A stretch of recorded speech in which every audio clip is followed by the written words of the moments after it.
Hello साथियों, नमस्कार। कैसे हैं आप सभी? उम्मीद करते हैं एकदम शानदार, जिंदाबाद, जबरदस्त होंगे और बेहतर तरीके से तैयारी कर रहे होंगे।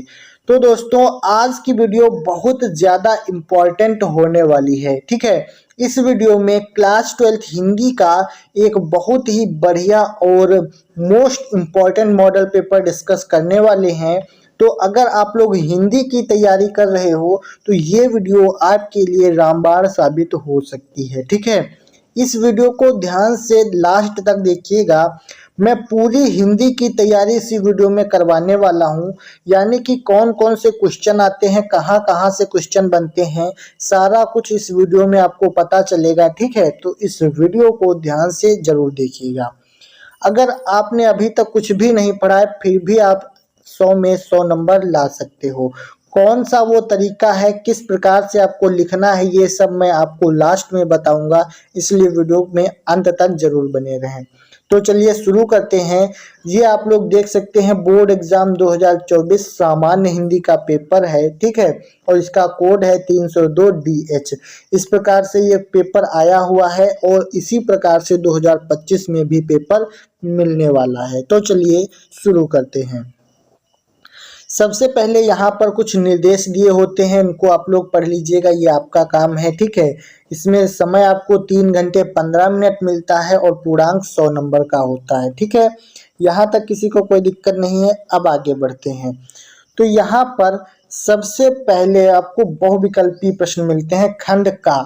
ठीक है, खंड का और खंड खा, दो इसमें खंड होते हैं। यहाँ पर साफ साफ लिखा है इस प्रश्न पत्र में 2 खंड हैं।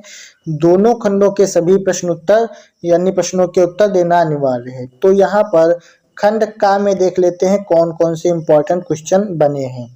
तो यहाँ पर सबसे पहले बहुविकल्पी प्रश्न पूछे जाते हैं।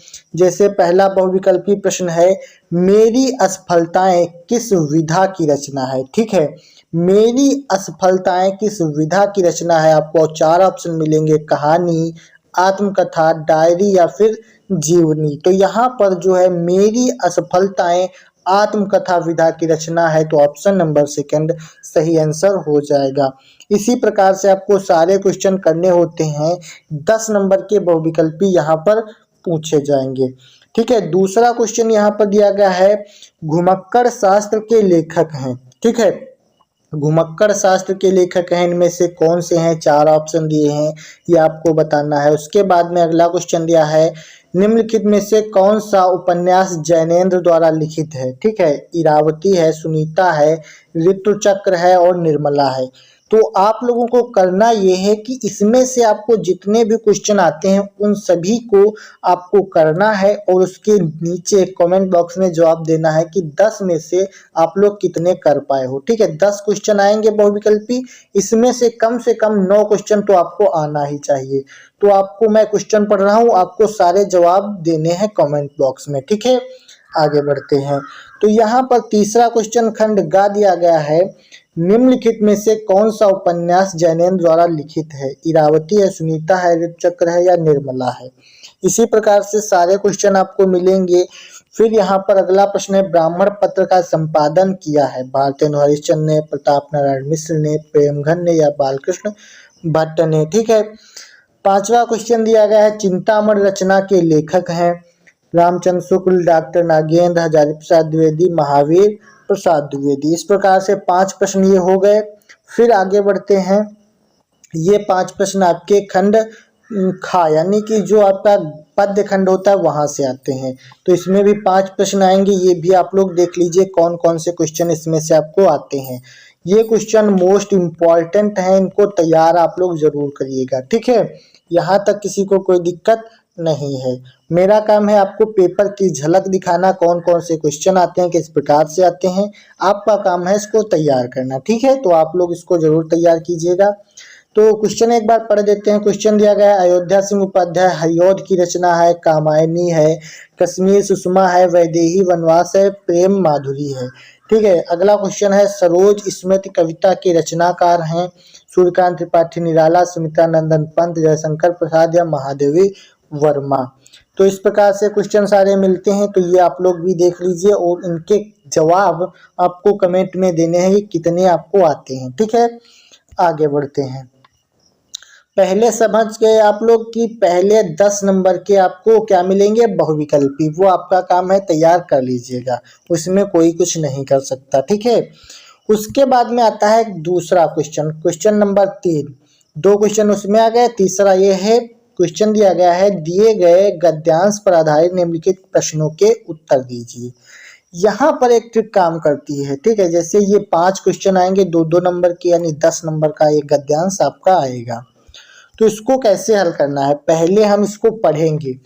क्या दिया गया है, साहित्य, कला, नृत्य, गीत, आमोद प्रमोद अनेक रूपों में राष्ट्रीय जन अपने अपने मानसिक भावों को प्रकट करते हैं और आत्मा का जो विश्वव्यापी आनंद भाव है वह इस विविध रूपों में साकार होता है। यद्यपि बाह्य रूप की दृष्टि से संस्कृत के ये बाहरी लक्षण अनेक दिखाई पड़ते हैं, किंतु क्या कहा गया है, किंतु आंतरिक आनंद की दृष्टि से उनमें एक सूत्रता है। जो व्यक्ति सहृदय है वह प्रत्येक संस्कृत के आनंद पक्ष को स्वीकार करता है और उसे आनंदित होता है, ठीक है। इस प्रकार की उदार भावना ही विविध जनों से बने हुए राष्ट्र के लिए स्वास्थ्यकर है।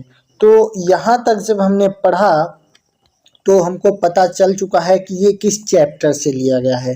तो इसका चैप्टर नाम है राष्ट्र का स्वरूप, ठीक है। कहाँ से लिया गया है, राष्ट्र का स्वरूप से, ठीक है। तो यहाँ से आपका लिया गया है, तो आपको ये चैप्टर पता होने चाहिए, बस इतना आपको याद करना है। राष्ट्र का स्वरूप नामक चैप्टर से लिया गया है। इसके लेखक जो हैं वो आपको लिखना है। ये संदर्भ हो गया, 2 नंबर आपको मिल जाएंगे।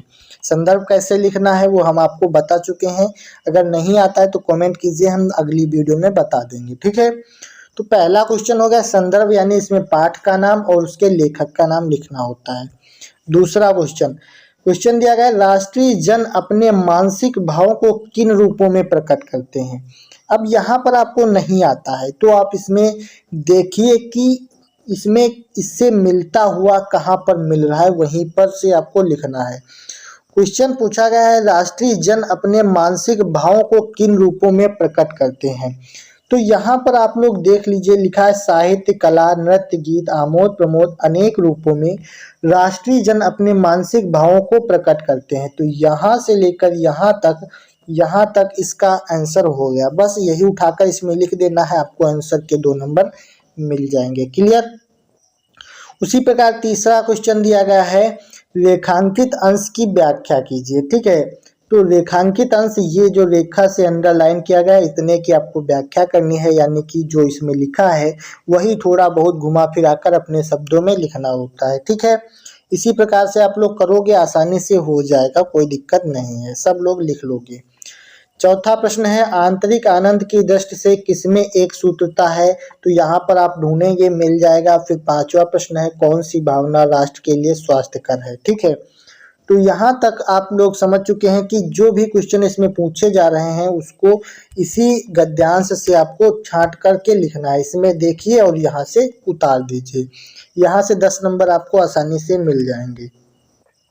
अगर आप लोग वो नहीं करना चाहते हैं तो अथवा लगा हुआ है, दूसरा कर सकते हैं अशोक के फूल से, ठीक है। तो अशोक के फूल से यहाँ पर ये दिया गया है गद्यांश, और आपको याद रखना है गद्यांश के लेखक कौन से हैं और पाठ का नाम क्या है, ये आपको जरूर याद करना है, ठीक है।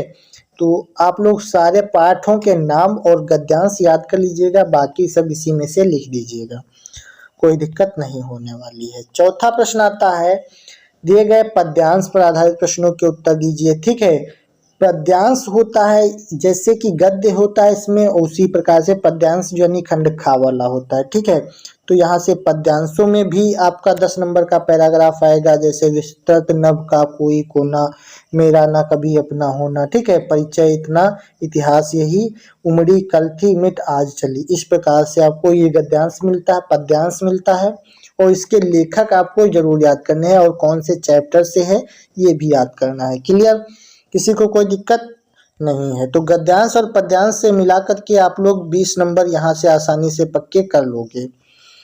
उसके बाद में आता है 5वां प्रश्न, ये भी काफी ज्यादा इम्पोर्टेंट है और फ्री के नंबर समझ लीजिए यहाँ से भी मिलते हैं। क्वेश्चन दिया गया है, निम्नलिखित में से किसी एक लेखक का साहित्यिक परिचय देते हुए उनकी प्रमुख रचनाओं का उल्लेख कीजिए। तो लेखक कौन से हैं? वासुदेव शरण अग्रवाल, एपीजे अब्दुल कलाम और हरिशंकर परसाई। इन तीनों में से किसी एक का जीवन परिचय देते हुए उसका साहित्यिक परिचय लिखना है। ठीक है, 5 नंबर में यहाँ से मिलेगा। देखिए 3 नंबर आपको उनके साहित्यिक परिचय के मिलते हैं और 2 नंबर यहाँ से देख लीजिए आपको मिलते हैं रचनाओं के। ठीक है, तो जितने भी लेखक इसमें दिए गए हैं मोस्ट इम्पॉर्टेंट हैं, इनको आप लोग तैयार करिएगा और इनकी रचनाएं भी तैयार करना है आपको। ठीक है, क्लियर हो गया। उसके बाद में इसी प्रकार से आता है कवियों के जीवन परिचय। खंड खा में एक कवि का साहित्यिक परिचय देते हुए उनकी प्रमुख रचनाओं का उल्लेख कीजिए। यहाँ पर 3 दिए गए हैं, यहाँ पर 3 दिए गए हैं, जैसे मैथिली शरण गुप्त, सुमित्रानंदन पंत और सच्चिदानंदन हीरानंदन वात्स्यायन अज्ञेय। ठीक है, तो इनमें से किसी एक का आपको लिखना है और इसमें से किसी एक का लिखना है। दोनों में से एक एक का लिखना है, लेकिन आपको याद 3-3 करने हैं। ठीक है, कोई जरूरी थोड़ी ना यही आ जाएंगे, लेकिन ये इंपॉर्टेंट है, इनमें से एक आएगा। ठीक है, इनमें से भी एक आएगा, तो आपको इन तीनों के भी जीवन परिचय और साहित्यिक परिचय तैयार करने हैं और रचनाएं जरूर तैयार कर लेना। ठीक है, नेक्स्ट क्वेश्चन आता है, ध्रुव यात्रा अथवा बहादुर कहानी के उद्देश्य पर प्रकाश डालिए। यहाँ पर एक कहानी और आती है पंचलाइट।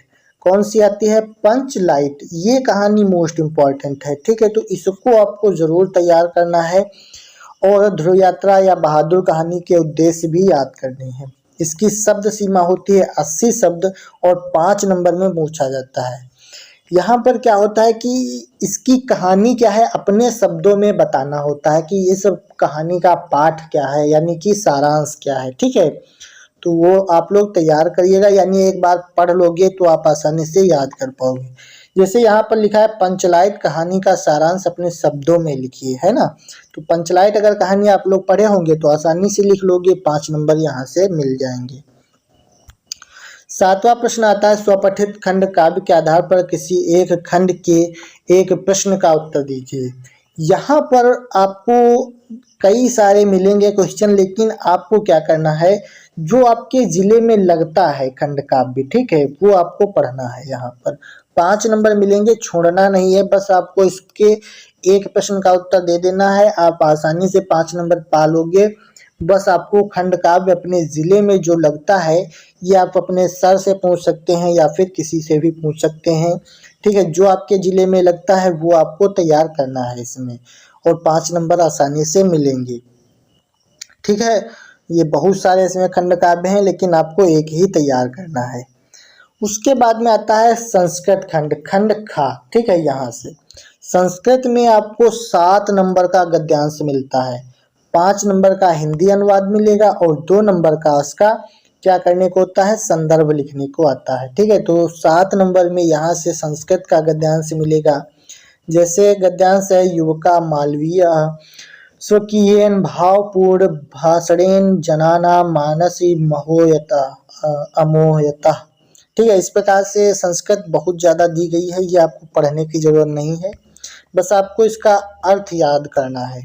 जो बच्चे कमज़ोर हैं उनके लिए बता रहे हैं, जो बच्चे इसका अर्थ निकाल सकते हैं उनको कोई दिक्कत ही नहीं हो तो अपने आप से निकाल लेंगे, बट जिनको नहीं आता है वो बस इसका अर्थ याद कर लीजिए कहीं कॉपी पर लिख करके, बस जब भी ये आएगा आप लिख दीजिएगा, बस बहुत आसान होता है। क्योंकि 7 नंबर आपको मिलने वाले हैं इसलिए छोड़ना तो है नहीं। जैसे यहाँ पर दिया गया है, संस्कृत साहित्य से आदि कवि वाल्मीकि। संस्कृत साहित्य के आदि कवि वाल्मीकि महर्षि व्यास कवि यानी कि कवि कुल गुरु और कालिदास अन्य चा भाव भारवी, इस प्रकार से दिया गया है। तो इसका आप लोग अर्थ लिख लीजिए कहीं पर, यानी कि आप सर्च करेंगे संस्कृत वाली यानी कि संस्कृत भाषा या महत्तम जो है उसमें से आपको सर्च करना है ये पैराग्राफ और इसका हिंदी अनुवाद लिख लेना है और उसको याद कर लेना है। जब भी पेपर में आए उसको लिख दीजिएगा। भाव यानी कि इसको अर्थ निकालने की आपको कोई ज़रूरत नहीं है, जो निकाल सकते हैं वो निकालें, कोई दिक्कत नहीं है, जो नहीं निकाल सकते वो रख लीजिए, फायदे में रहोगे। उसके बाद में आता है बहुत ज़्यादा इम्पोर्टेंट है एक खंड काव्य, यानी कि यहाँ पर आता है गद्यांश, यहाँ पर आता है पद्यांश। ठीक है, दोनों संस्कृत में आते हैं।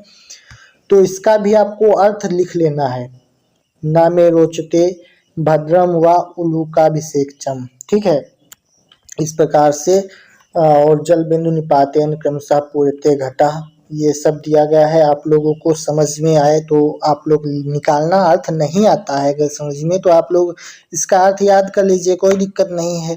अर्थ आप लोग लिख लीजिए, याद कर लीजिए और जब पेपर में आए लिख दीजिएगा, बहुत आसान, कोई दिक्कत नहीं, ये सब आप लोग कर लोगे।